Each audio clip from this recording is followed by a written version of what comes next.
नमस्कार, राधे राधे, जय श्री कृष्णा। अब हम बात करेंगे मेष लग्न के लग्न में ही यदि दैत्य गुरु शुक्र स्थित हो तो क्या परिणाम प्रदान करेंगे जातकों को। देखिए, मेष लग्न में शुक्र सौंदर्य का प्रतीक है, सप्तमेश भी है, द्वितीय धन भाव का स्वामी भी है और इसमें नैसर्गिक ये आकर्षण का प्रतीक है, कला का है, प्रेम का है, सौंदर्य का है। धनेश है, लग्न में बैठे हुए हैं, सप्तमेश है, लग्न में बैठे हुए हैं। मेष लग्न के स्वामी भी मंगल होते हैं, जो क्रूर स्वभाव के, तेजस्वी है, साहसी है, कर्म प्रधान है। जबकि शुक्र कोमलता है, भोग है, संबंध है, संतुलन के कारक है।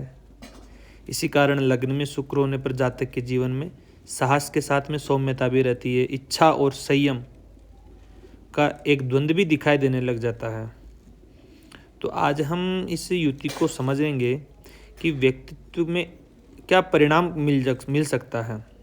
उदाहरण के तौर पे व्यक्ति में आकर्षण अत्यधिक होगा, उसकी वाणी भी बड़ी अच्छी होगी, वह कलात्मक होगा। विपरीत लिंगों से शीघ्र आकर्षण ज़्यादा बन सकता है, संबंधों की बहुलता रह सकती है विपरीत लिंगों से। प्रेम और विवाह में भी भावनात्मक उतार चढ़ाव देखने को मिल सकता है और भोग प्रियता के कारण निर्णयों में अस्थिरता भी हो सकती है। फैशन, कला, संगीत, डिजाइन, मीडिया, काउंसलिंग में और इत्यादि चीज़ों में ऐसे व्यक्तियों की रुचि हो सकती है। आत्मसम्मान और सौंदर्य को लेकर के भी सजगता रहती है। शुक्र मेष राशि में होंगे, यह स्थिति साझेदारी और वैवाहिक जीवन में थोड़ा बहुत गहरा प्रभाव डालेगी। सप्तमेश का लग्न में बैठे रहना, आपका जो पार्टनर होगा वो स्वयं आपके पास सलाह करके आएगा। पार्टनर में ज़्यादा आसक्ति रख सकते हैं ऐसे व्यक्ति, क्योंकि सप्तमेश है। धनेश का लग्न में बैठे रहना भी धन में भी ज़्यादा आसक्ति रख सकते हैं ऐसे व्यक्ति।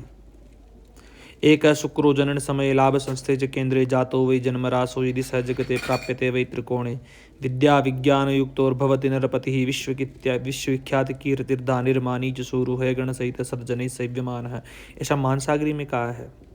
मार्केश है, कहूँ तो ऐसा जातक दूसरों को पालन करने वाला होगा। वाहन, सुख सुविधाएं, मकान, वाहन, भूमि सब होंगे। दानी होगा, मानी होगा, शूरवीर होगा, सुंदर वस्त्र आभूषण पहनने वाला होगा, स्त्रियों का शौकीन होगा, धनवान होगा, सुखी होगा। ऐसा जातक देखा जाता है कि बहुत यशस्वी होता है, पत्रकारी क्षेत्र में बहुत उन्नति करता है। जातक की पत्नी भी सुंदर होती है।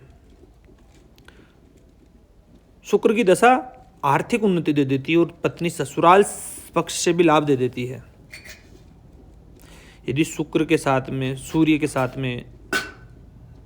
साथ में यदि सूर्य हो पंचमेश, तो मैं ये कहूँगा कि यह राजयोग है, रविकृत राजयोग। ऐसे बड़े अधिकारी बन सकता है व्यक्ति। पंचमेश और सप्तमेश का संबंध प्रेम विवाह का भी संकेत करता है। सूर्य यहाँ पर उच्च राशि के होंगे हैं, तो ऐसा जातक IAS IPS हो सकता है। पुलिस की सेवा में बहुत अच्छे पदों पर जा सकता है ऐसा जातक, निसंदेह है। एजुकेटेड होगा, पत्नी भी एजुकेटेड होगी।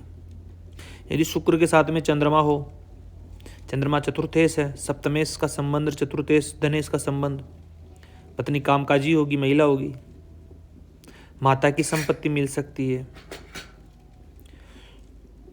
सुकेश और धनेश का संबंध जातक को गाड़ी, 4 व्हीलर, बड़ी बड़ी गाड़ियों का शौकीन बनाएगा। मकान, वाहन, भूमि में ऐसे जातक रुचि रखेगा ज़्यादा, क्योंकि लग्न आपकी रुचि है, आप है लग्न।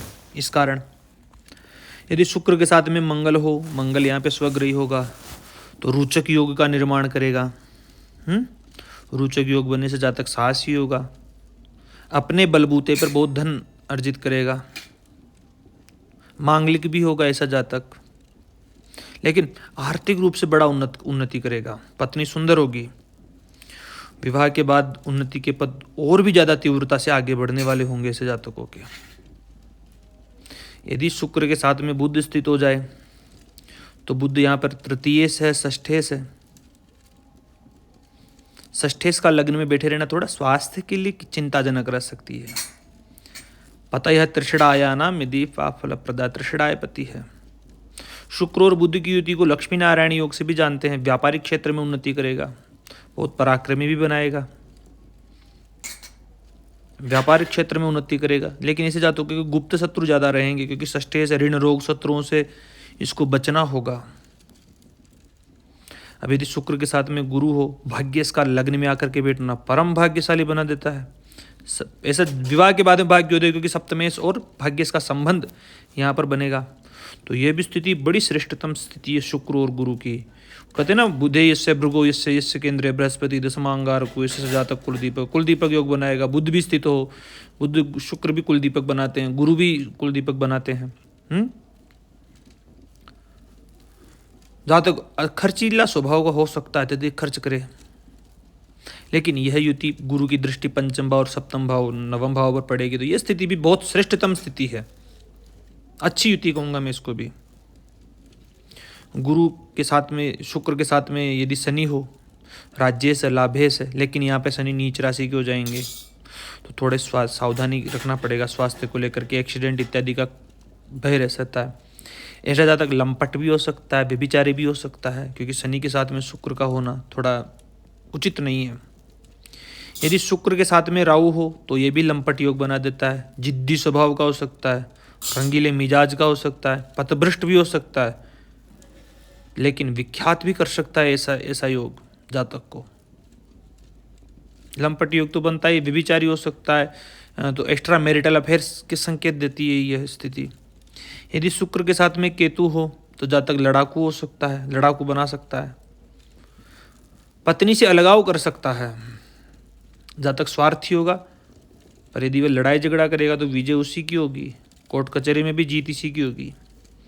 अब एक मित सूत्र बता देता हूँ। यदि मेष लग्न की जन्म पत्रिका में यहाँ पे सूर्य, शुक्र, मंगल, बुध, या फिर सूर्य मंगल, गुरु मंगल, चंद्र मंगल, सूर्य ऐसे भी आकर के साथ में बैठ जाए तो अवश्य बड़े पदों पर आसीन होगा ऐसा जातक।